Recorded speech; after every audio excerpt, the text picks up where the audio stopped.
العالمین الصلاۃ والسلام علیک یا رسول اللہ وعلی آلک واصحابک یا حبیب اللہ الصلاۃ والسلام علیک یا نبی اللہ وعلی آلک واصحابک یا نور اللہ بحمدہ تعالی۔ اللہ تبارک و تعالی نے ایک مرتبہ پھر اپنے فضل و کرم سے اور اپنے محبوب صلی اللہ علیہ وسلم کے صدقے میں ہمیں ماہ مبارک ماہ صیام عطا فرمایا اور ایک مرتبہ پھر اس کی برکتوں کو حاصل کرنے کا موقع میسر فرمایا ہے۔ اللہ تبارک و تعالیٰ اپنے محبوب صلی اللہ علیہ وسلم کے صدقے میں ہمیں اس ماہ صیام ماہ مبارک کی برکتوں کو حقیقی معنوں میں حاصل کرنے کی توفیق عطا فرمائے اور اس مبارک مہینے کا ہمیں احترام کرنے کی توفیق عطا فرمائے۔ خطبے کے بعد آپ نے آیت کریمہ کی تلاوت کا شرف حاصل کیا۔ اللہ تبارک و تعالیٰ ارشاد فرماتا ہے وَمَنْ يَعْصِ اللَّهَ وَرَسُولَهُ وَيَتَعَدَّى حُدُودَهُ يُدْخِلْهُ نَارًا خَالِدًا فِيهَا وَلَهُ عَذَابٌ مُّهِينٌ، اور جو اللہ اور اس کے رسول کی نافرمانی کرے اور اس کی کل حدوں سے بڑھ جائے، اللہ اسے آگ میں داخل کرے گا جس میں ہمیشہ رہے گا اور اس کے لیے ذلت کا عذاب ہے۔ پیارے اسلامی بھائیوں، اللہ تبارک و تعالیٰ کی نافرمانی ہر حال میں بہت بری ہے۔ اگر مومن کسی گناہ کبیرہ میں مبتلا ہو کر توبہ کیے بغیر مر جائے، مسلمان تو ہے اور کبیرہ گناہ اس نے کیا اور پھر توبہ بھی نہ کی، بغیر توبہ کے مر جائے تو اس کو اس کے گناہ کے سبب جہنم میں بھیجا جائے گا، پھر وہ اپنی گناہ کی سزا بھگت کر عذاب سے چھٹکارا پائے گا۔ یعنی ایسا نہیں کہ ایمان لے آئے تو اب ہم جہنم سے نجات پا گئے، بلکہ ایمان کے ساتھ ساتھ اعمال صالحہ کرنا بھی ضروری ہے اور اعمال سیئات یعنی برے اعمال سے بچنا بھی ضروری ہے۔ اگر برے کام کیے، توبہ کیے بغیر موت آ گئی تو اس کی سزا ضرور بھگتنا ہوگی،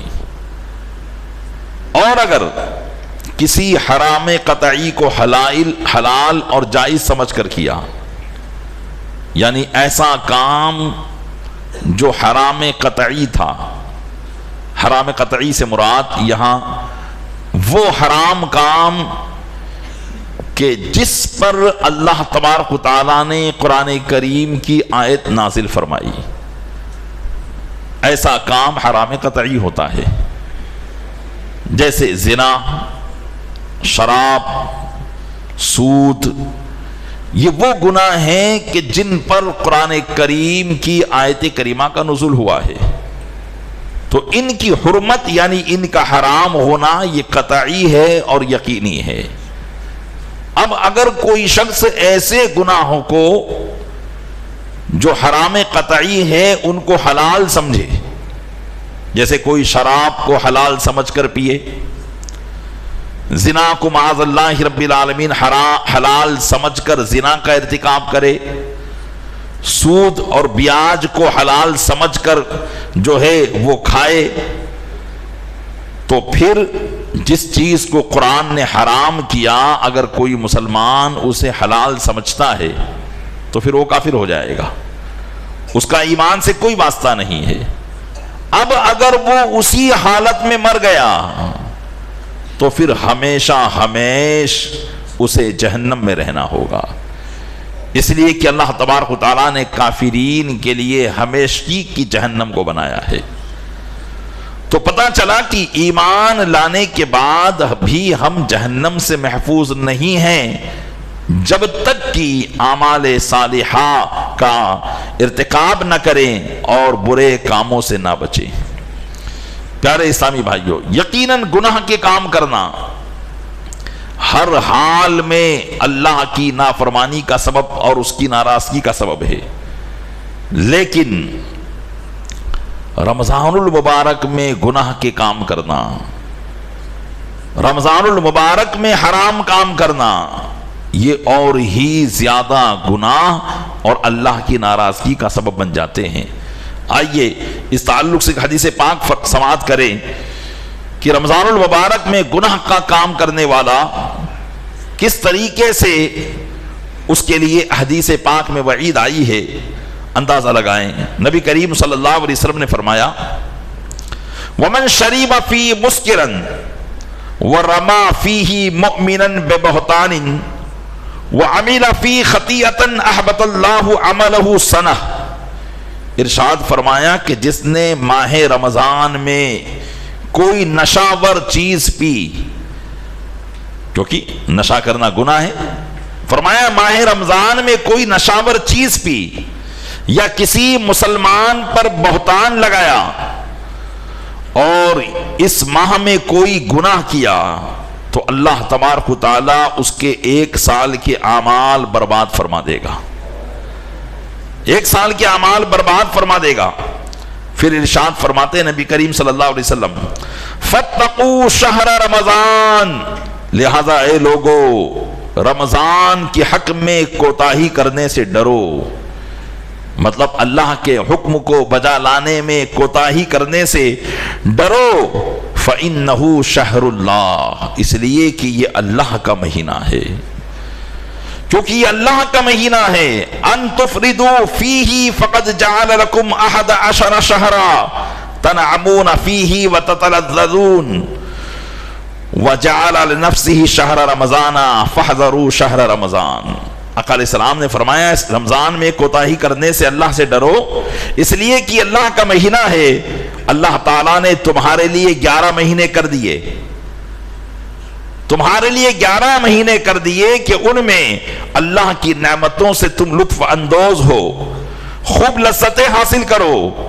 اور اللہ نے اپنے لیے ایک مہینہ خاص کر لیا ہے، لہذا تم ماہ رمضان کے معاملے میں ڈرو۔ پیارے اسلامی بھائیوں، اس حدیث پاک میں اگرچہ 2 ہی گناہ کو بیان کیا گیا، ایک نشاور چیز کو پینا یا پھر کسی مسلمان پر بہتان باندھنا، اور یا پھر رمضان المبارک کی اہمیت نہ سمجھتے ہوئے کسی گناہ کو کرنا۔ حدیث پاک میں ان باتوں کو بیان کیا گیا جو ہر گناہ کو عام ہے۔ اب اگر کوئی شخص رمضان المبارک میں گناہ کرتا ہے تو یقیناً اللہ کی بارگاہ میں وہ بڑی ناراضگی کا سبب پیدا کر رہا ہے، اپنے لیے رمضان کو بجائے نعمت کے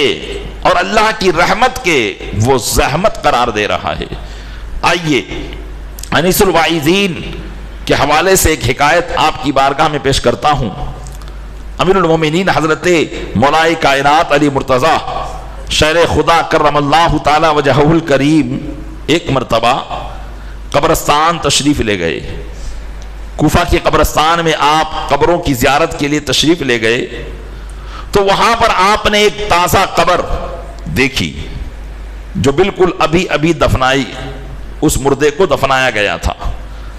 حضرت مولا کائنات علی مرتضیٰ رضی اللہ تعالیٰ عنہ کو دل میں یہ خواہش پیدا ہوئی کہ میں اس کے حالات کو جانوں کہ اللہ تعالیٰ نے اس قبر والے کے ساتھ کیا معاملہ کیا ہے۔ چنانچہ بارگاہ خداوندی عز و جل میں حضرت مولا کائنات علی مرتضیٰ رضی اللہ تعالیٰ عنہ نے دعا کی کہ اللہ اس کے حالات مجھ پر منکشف فرما دے، یعنی ظاہر فرما دے۔ اللہ تبارک و تعالیٰ کی بارگاہ میں آپ کا التجا کرنا تھا، آپ کی التجا اللہ کی بارگاہ میں سنی گئی، اور دیکھتے ہی دیکھتے آپ کے اور اس مردے کے درمیان جتنے بھی پردے حائل تھے وہ تمام کے تمام پردے اٹھا دیے گئے۔ اب ایک قبر کا بھیانک منظر آپ کے سامنے تھا۔ کیا دیکھتے ہیں کہ مردہ آگ کی لپٹ میں ہے اور رو رو کر حضرت مولا کائنات سے فریاد کر رہا ہے اور کہہ رہا ہے یا علی انا غریق فی النار و حریق فی النار۔ عرض کر رہا ہے کہ اے مولا کائنات میں آگ میں ڈوب چکا ہوں اور میں آگ میں جل رہا ہوں، میری مشکل کشائی فرمائیے۔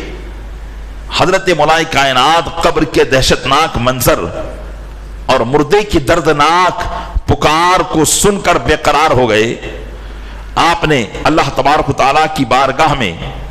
اپنے دست کو، اپنے ہاتھوں کو بلند کیا اور اللہ تبارک و تعالیٰ کی بارگاہ میں عرض گزار ہوئے کہ مولا اس کا ایسا کیا گناہ ہے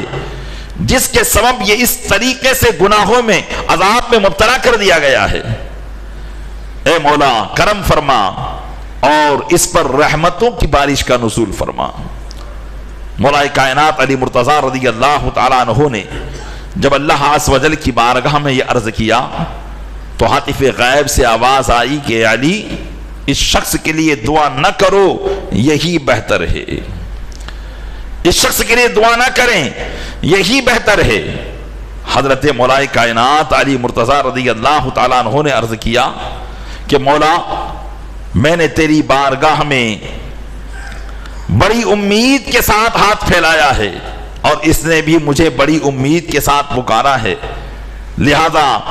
اس کے گناہوں کو معاف فرما کر اس کے عذاب میں تخفیف یا اس کے عذاب کو دور فرما دے۔ تو اللہ تبارک و تعالیٰ کی طرف سے آواز آئی کہ اے علی تم جانتے ہو اس کا گناہ کیا تھا؟ مولا کائنات نے فرمایا کہ نہیں۔ تو حضرت مولا کائنات علی مرتضیٰ رضی اللہ تعالیٰ عنہ کی التجا پر ہاتف غیب سے آواز آئی کہ یہ شخص وہ تھا جو رمضان المبارک میں روزہ رکھنے کے باوجود رمضان کی بے حرمتی کرتا تھا۔ رمضان میں روزے تو رکھتا تھا لیکن گناہوں سے باز نہیں آتا، دن کو روزے رکھتا تھا مگر راتوں میں گناہوں میں مبتلا رہتا تھا۔ لیکن مولا کائنات علی مرتضیٰ رضی اللہ تعالیٰ عنہ اللہ کی بارگاہ میں دعا کرتے رہے تو اللہ تبارک و تعالیٰ نے مولا کائنات کی اس دعا پر اس کے قبر سے عذاب کو اٹھا لیا اور اسے بخش دیا۔ پیارے اسلامی بھائیو، یقیناً اللہ والوں کی دعاؤں سے قبر کے عذاب ٹل جاتے ہیں، اسی لیے مردے کو اصالِ ثواب کیا جاتا ہے کہ بعد والوں کی دعائیں مغفرت سے اور بعد والوں کے ایصال ثواب سے مردوں کو یقیناً فائدہ پہنچا کرتا ہے۔ یہی اہل سنت و جماعت کا عقیدہ ہے۔ غور کرنے کی بات ہے کہ یقیناً انسان دنیا میں تو پھدکتا پھرتا ہے، عیش و عشرت کی زندگی گزارتا ہے،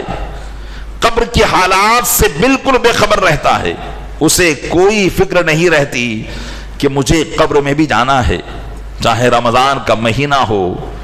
چاہے جمعہ کا دن ہو، چاہے کوئی بھی مقدس مقام ہو یا کوئی بھی مبارک دن ہو، ہمیں اس بات کا احساس ہی نہیں ہوتا کہ ہم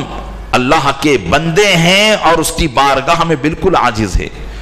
اور ہم پر اللہ کی فرما برداری کرنا لازم اور ضروری ہے اور اس کے احکام کو بجا لانا ضروری ہے۔ لیکن پیارے اسلامی بھائیوں، دنیا کی رونق اور دنیا کی آسائش اور آرام کو دیکھ کر ہم اپنی آخرت سے بالکل بے خبر اور غافل ہو جاتے ہیں۔ اس لیے پیارے اسلامی بھائیوں، اس سے پہلے کہ اللہ عز و جل کی طرف سے موت کا پیغام آئے، ہم اپنے گناہوں سے سچی توبہ ہمیں کرنی چاہیے اور اللہ عز و جل کو خوش کرنے کی کوشش کرنی چاہیے۔ آج رمضان المبارک کا مہینہ ہمارے درمیان جاری و ساری ہے، ہماری کیفیت بھی کوئی اس سے جداگانہ نہیں ہے، ہماری اکثریت بھی رمضان کے دنوں میں تو روزہ رکھتی ہے لیکن رات میں وقت کو پاس کرنے کے لیے کوئی بازاروں میں بیٹھا ہوا ہے، کوئی کرکٹ میچ کھیل رہا ہے، کوئی موبائل پر گیمز میں لگا ہوا ہے، کوئی معاذ اللہ رب العالمین فلمیں دیکھ رہا ہے، کوئی گانے سن رہا ہے، کوئی جھوٹ بول رہا ہے، کوئی کسی مسلمان پر بہتان لگا رہا ہے، کوئی کسی مسلمان پر الزام لگا رہا ہے، آپ بتائیں کیا یہ ہماری کیفیتیں نہیں ہوتی؟ یقیناً ہماری بھی کیفیتیں اس سے جدا نہیں ہیں، جبکہ رمضان میں گناہ کرنا عام دنوں میں گناہ کرنے سے زیادہ ہے۔ اللہ تبارک و تعالیٰ کی بارگاہ سے یہ جو ماہ مبارک آیا، اسے ہمیں احترام کرنے کا حکم دیا گیا، اور ہم اس میں گناہ کر کے اس کا احترام نہیں کر رہے ہیں، بلکہ اس کی ہتک کر رہے ہیں، اور اس کا ہمیں کوئی لحاظ نہیں ہے۔ لہذا رمضان المبارک کا احترام یہی ہے کہ زیادہ سے زیادہ اس میں نیکیاں کی جائے، گناہوں سے بچا جائے، جھوٹ، چغل خوری، غیبت، ایک دوسرے پر بہتان لگانا، مسلمان کو دھوکہ دینا، سود، ریاکاری، اس طرح کے گناہوں سے اپنے آپ کو بچانا ضروری ہے۔ اگر ہم روزہ رکھنے کے باوجود، تراویح پڑھنے کے باوجود بھی اگر اس قسم کے گناہوں میں مبتلا ہیں تو پھر ہو سکتا ہے کہ کہیں ہماری بھی آخرت برباد نہ ہو جائے۔ اللہ تعالیٰ اپنے محبوب کے صدقے میں ہمیں بہتر سے بہتر عمل کرنے کی توفیق عطا فرمائے، اور رمضان المبارک کا لحاظ رکھنے کی توفیق عطا فرمائے کہ یقیناً ہر بندے کو ایسی کوشش کرنی چاہیے کہ رمضان المبارک جب اللہ کی بارگاہ میں ہماری طرف سے رخصت ہو کر جائے تو یہ ہماری نیکیوں کا گواہ بن کر جائے، نہ کہ ہمارے گناہوں کا گواہ بن کر جائے۔ اللہ تعالیٰ اپنے محبوب صلی اللہ علیہ وسلم کے صدقے میں ہمیں خوب رمضان میں نیکیاں کرنے کی توفیق عطا فرمائے اور گناہوں سے بچنے کی توفیق عطا فرمائے۔ آمین بجاہ النبی الامین صلی اللہ تعالیٰ علیہ وسلم۔ انشاءاللہ کل سے تاریخ اسلام کا جو سلسلہ 2 سال سے چل رہا ہے، انشاءاللہ اس پر گفتگو کی جائے گی۔ آج رمضان المبارک چونکہ لگا ہے، اس لیے ہمیں رمضان میں کیا کرنا ہے، اس لیے اس پر گفتگو کرنا ضروری تھا۔ اللہ تعالیٰ ان پر عمل کرنے کی ہمیں توفیق عطا فرمائے۔